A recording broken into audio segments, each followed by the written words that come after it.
So in this video, we are looking at yet another new modded vehicle for the game Subnautica. This is the Blade. So if you decide you like the look of this sub, you want to check it out, I will have a link to the post on the Subnautica modding Discord below. That's where you're going to have to get it. And if you are not a member already of the Subnautica modding Discord server, the link's not going to work right. So you need to join the server after you try to go to the link, and then when you go back to the link, it should take you right to the post as long as that post stays active. And of course, this is a vehicle, therefore it needs the vehicle framework mod as well, and that will be linked below on Nexus Mods. And just like all the other vehicles, you gotta go to the mobile vehicle bay, and we're going here, and we're gonna see we got a Blade class prototype submarine constructed from materials and technology scanned on this planet. 2 titanium ingot, ion cube, copper wire 4, and advanced wiring kit 2. So once you get it building, it's kind of nice. It's got a nice little green, kind of precursor building look as it's being constructed. And you can already see just right there, I mean, well, you know, it lost a little bit of the coloration, but right before it ended, it kind of had that like Star Trek-y Borg kind of look to it almost. So yes, this is the Blade sub. And as you can see, it's named the Blade because it's kind of got a Blade-like styling to it. It's a little skinnier, you know, it's got that. Honestly, I've been watching a lot of Stargate SG-1 lately, and throw some hieroglyphics on this, totally could see it being a Goa'uld ship. We're going to go in, and all right, so we got upgrades, of course. So we got, again, showing the prawn suit. It's got 6 slots there. Got battery. Oh, we got 4 batteries. 1, 2, 3, 4. So we're gonna have to test that out. Storage. Nothing. So this side, maybe an upgrade later. Maybe some update is gonna have something there or more storage. Let's open this one up. So we've got a lot of storage. So it looks like a 6x6. So 36. Let's just, not that. We'll put these in because I took them out testing the new FCS mods. And, Alex, so it's just 1 storage compartment. Not like some of the other designs we've looked at that have a massive amount of storage. But sometimes you don't need a massive amount of storage. Okay. And I like it's not over the top, like, fast. You know, side to side like that. It still has good control for the movement, but it's not like extreme like some of the other vehicles have had that just super fast movement speed. And oh, we automatically get a light. Oh, there we go. Okay. So we get a green light, which goes with the whole precursor coloring.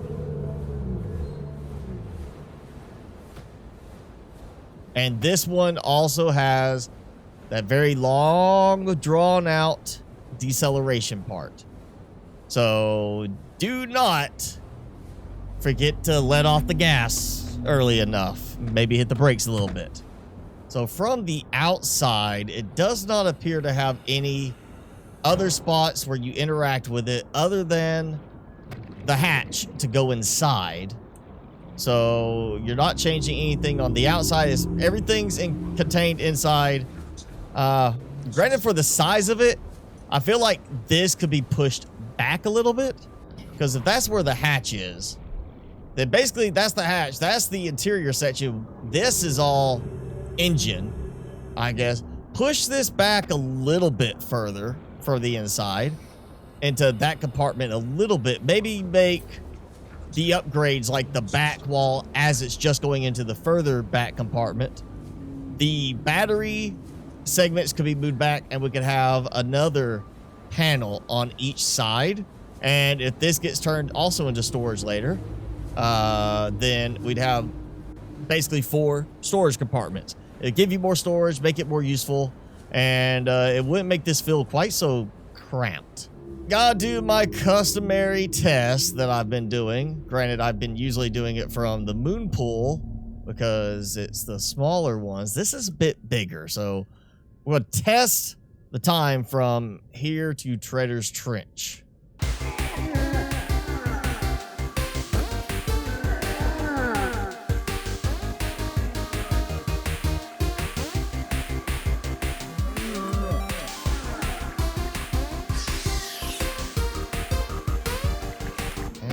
Now the problem is stopping.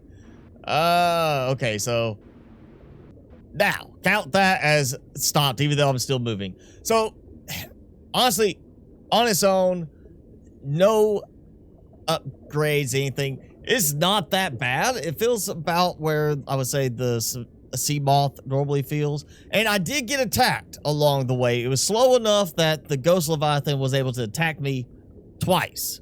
And I'm only at 97% health now. So I took 2 hits from the ghost leviathan and only took 3% of my health away. So I feel like that's pretty good. That means it's a pretty sturdy vehicle if that's all the damage I took. And I only used, 4% of the totals from the power cell. Granted, again, that is 4 power cells. So with this, we of course have the mods from the vehicle framework, which is the vehicle depth modules for these. And you know I'm going to have to just test with the Mark III because it's not actually saying how much that is going to increase. So we're going to try a few different upgrades for this. We're going to, of course, do the Mark III, which has increased the crush depth to 1,900 meters, it says. So that's pretty nice. But I've also brought some other modules. Now, these are all modded modules. So I'm hoping because they're modded, they're not going to be restricted like the normal vanilla ones are. So we're going to try this increased energy efficiency. All right, energy efficiency is now 545%. Hull reinforcement goes in. So I got armor rating of 195. Speed boost, which is now efficiency. Engine efficiency is 260% now. But speed boost is up to 285% normal speed. And, I'm just going to throw in this. Okay, never mind. The storage does not work. So not toggle. Let's see if I... Nope. Okay, so can't toggle it. All right, so storage did not work. You're stuck with the onboard storage, but, it is what it is. Okay, yeah, it's up to 97 now. Yes, okay, it's just... got a lot of health. Like I said, I only took 3% of my health damage from 2 attacks from the Ghost Leviathan. So, a lot of help. May want to make sure you have some good ion batteries for your repair tool. So, we're going to see how fast I can go now with the speed boost.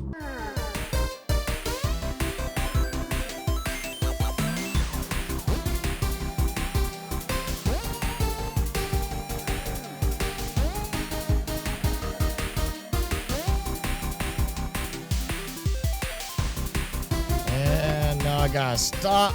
Come on, stop. Oh, stop.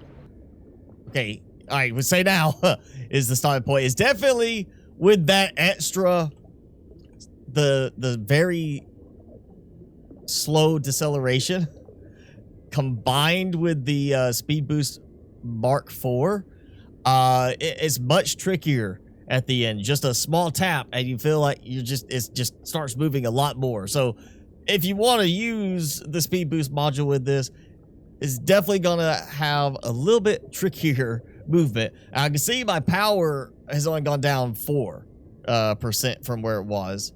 So it seems like, a little bit less power usage, but not a huge difference in that. And as far as traveling, it felt like it was going faster because the distance number was counting down faster, it felt like.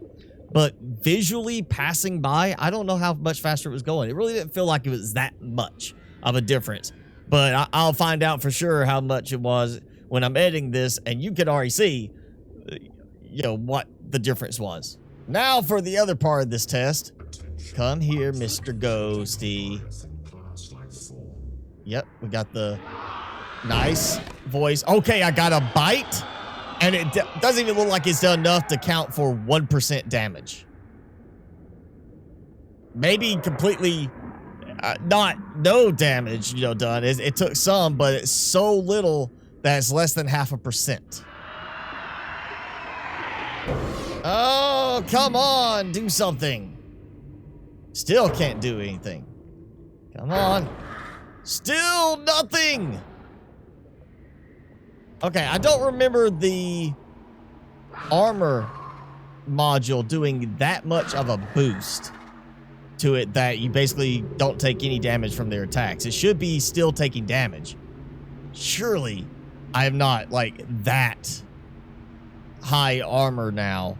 That all of those attacks have not even done a single % damage. Surely I'm getting at least something.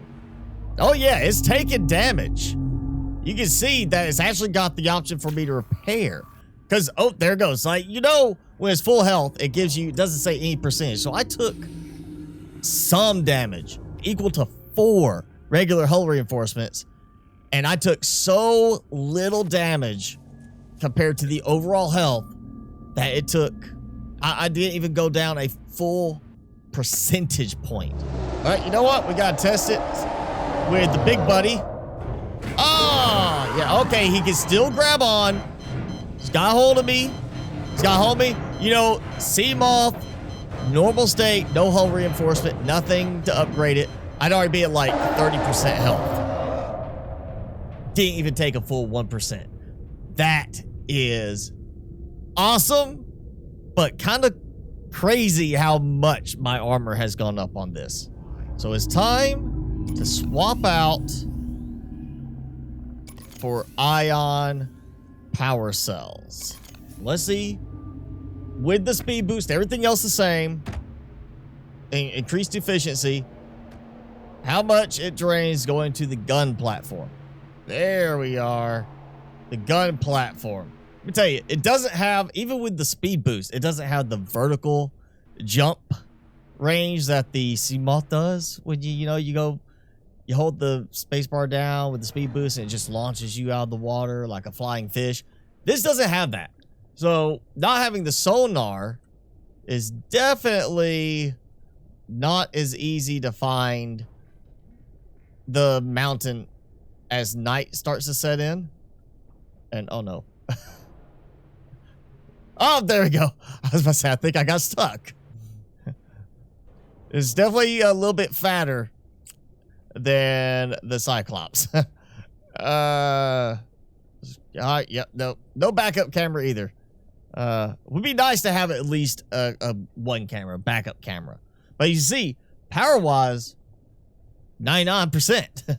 So, efficiency and 4 ion power cells, I barely used anything. It is a significantly bigger vehicle than the Sea Moth. It's bigger than several of the recent ones I looked at in terms of overall size, but even then, it's still smaller than the Cyclops.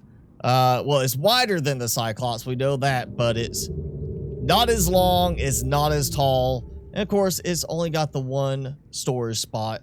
Does not take the other storage modules, but you can see the size difference. It's basically like the Sea Moth would fit in the cockpit by itself here. So again, this is the Blade Sub, and the link for it is going to take you to the Subnautica modding Discord. And if you're not a member of the Subnautica modding Discord already, the link's not going to work right. You need to join as a member and then click the link, and it'll take you straight to the post, as long as that post is still active, to download this. But before we go, because this has got such amazing armor rating, I've got to do one final test. And that final test is the Void. To sit here and let the big ghosties attack me relentlessly. So the first ghosty attacked for so long, God just kept pushing me back. He pushed me out of the Void. Back into the normal area. And he then was like, all right, I'm out of here. So I'm hopefully far enough out. And hopefully with him on the side of me I need him to be, so that he will push me further into the Void. Come on, buddy. I need you to attack. I need your buddies to show up. I just need you guys to try and hurt me. Okay, I am still in the Void, but the Ghost Leviathans have given up. And I'm still at 100%. So I don't know if maybe there's some kind of bug between the mod itself and the armor rating and the armor mod, the upgrade to the hull reinforcement. And maybe it's not so much a bug as it's just the way it's calculating, that it's calculating the armor so astronomically high in comparison to everything else that I just is not able to even knock me down enough to show as a 1% decrease. So yeah, they gave up. I took so little damage from them that they gave up. So if you want a super armored, hard to destroy vehicle in the game, get the blade, get the other upgrades for the vehicles. They're all linked below, the ones I'm running. And just throw one Mark IV hull upgrade on it, and you're pretty much invincible.